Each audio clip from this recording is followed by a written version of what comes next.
Samsung Galaxy A54 5G ini menjadi line up terbaru dari Samsung yang masuk dalam kategori mid-range ya. Dan saya sudah menggunakan smartphone ini kurang lebih 1 minggu. Saya akan memberikan alasan beli dan tidaknya Samsung Galaxy A54 5G ini. Tonton terus sampai akhir, yuk kita mulai videonya.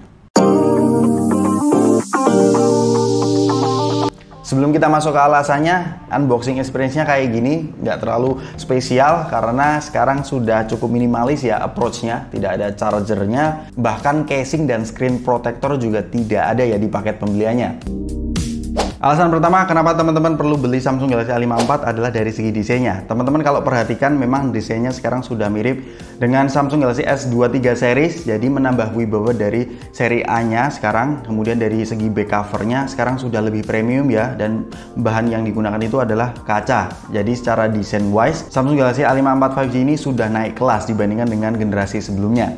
Kemudian untuk spesifikasi dan performanya, saya cukup impress dengan Exynos 1380 ini. Fabrikasinya juga cukup kecil di 5 nanometer. Kalau teman-teman kecewa dengan performa A53 tahun lalu yang tidak lebih cepat dibandingkan dengan A52s, Exynos 1380 ini cukup bisa bersaing ya dengan 778 5G karena nilai Antutunya di kisaran yang sama 500 ribuan. Kemudian secara stabilisasi performa, CPU throttling-nya ini tidak memerah ya, grafiknya masih hijau. Sampai experience gamingnya cukup nyaman ya di A54 ini. Saya bermain Genshin Impact itu memang average frame rate-nya itu 30-40 fps, nggak yang bagus-bagus banget, tapi dari segi stabilisasi performa cukup playable ya bermain Genshin Impact, apalagi game-game lain. Jadi dari segi performanya sudah mepet-mepet sih seperti Snapdragon 778 5G, jadi nggak usah khawatir lagi. Kemudian alasan yang ketiga adalah dari layarnya. Ini saya tidak ragu lagi dengan layar Samsung, dia sudah menggunakan panel Super AMOLED 120Hz. Produksi warnanya tajam dan enak dipandang ya. Untuk keperluan multimedia bahkan bermain game ini saya tidak ada masalah sama sekali selama seminggu ini.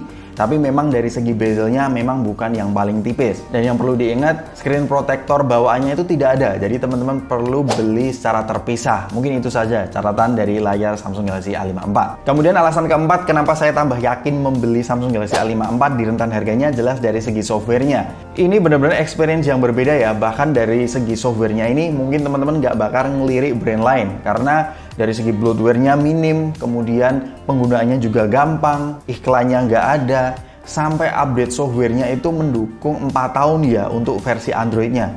Security patch-nya bisa sampai 5 tahun.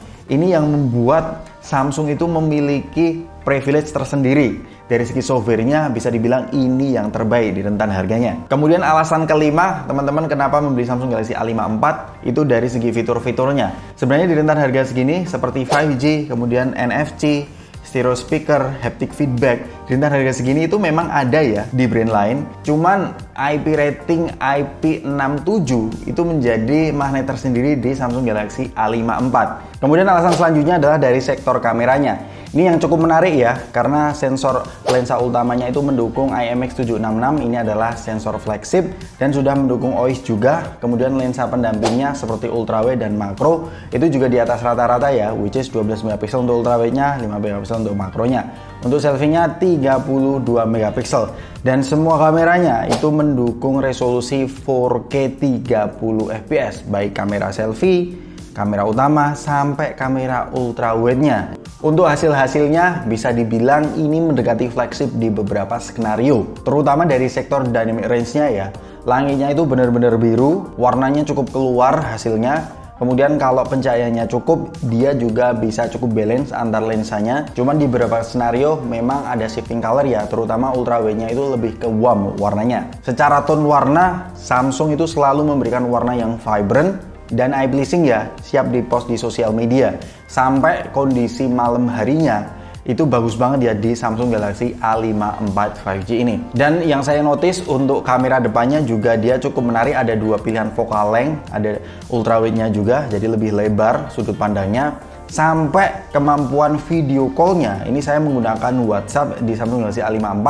Bisa dibilang selama saya menggunakan HP 5 jutaan ini adalah kamera selfie terbaik ya. Sambil melihat hasil kamera selfie-nya, videonya bisa 4K 30 fps, saya pengen ngasih tahu poin ke-7 kenapa teman-teman perlu membeli Samsung Galaxy A54 5G. Ini adalah dari sektor baterainya ya, karena saya pakai sehari seluler dan wifi itu tembus 7 jam. Kemudian untuk full wifi itu tembus 8 jam. Itu pun kondisinya refreshingnya 120 Hz ya. Bayangkan aja kalau teman-teman nonaktifkan 120 Hz, cuma dijalankan 60 Hz, bakal lebih awet dari ini sih. Itu tadi adalah alasan beli Samsung Galaxy A54 5G ini. Tapi di sisi lain ada alasan teman-teman perlu mempertimbangkan atau bahkan tidak beli Samsung Galaxy A54 5G. Sebelum kita masuk ke pembahasannya, kita kedatangan salah satu provider yang menarik ini. Ini adalah Smartfren Kuota M. Harganya cuma 30 ribuan aja, teman-teman sudah bisa mendapatkan kuota besar plus triple bonus kuota selama 1 tahun. Dan total kuotanya up to 33 GB ya. Dan ini sangat menarik bagi teman-teman pelanggan baru untuk disimak. Setelah beli Smartfren Kuota M ini, teman-teman langsung mendapatkan kuota besar sebesar 11 GB yang terbagi menjadi 2, kuota aplikasi sebesar 5 GB dan kuota utama 6 GB. Untuk kuota utama bebas dipakai apa aja, streaming, gaming juga bisa. Kemudian untuk kuota aplikasi seperti aplikasi chattingan, WhatsApp, Line sampai Discord juga bisa di sini. Kemudian untuk aplikasi e-commerce mulai dari Shopee, Lazada sampai Tokped juga bisa. Kemudian aplikasi transport, Grab ataupun Gojek bisa, sampai aplikasi e-wallet seperti OVO, Dana sampai Link aja juga bisa ya. Kemudian untuk kejutannya triple bonus kuota selama 1 tahun ini, teman-teman bisa mendapatkan bonus kuota mulai dari kuota utama up to 11 GB akan masuk setiap bulannya, kemudian kuota lokal up to 10 GB. Ini tergantung zona dan daerah ya, sampai kuota loyalty up to 1 GB.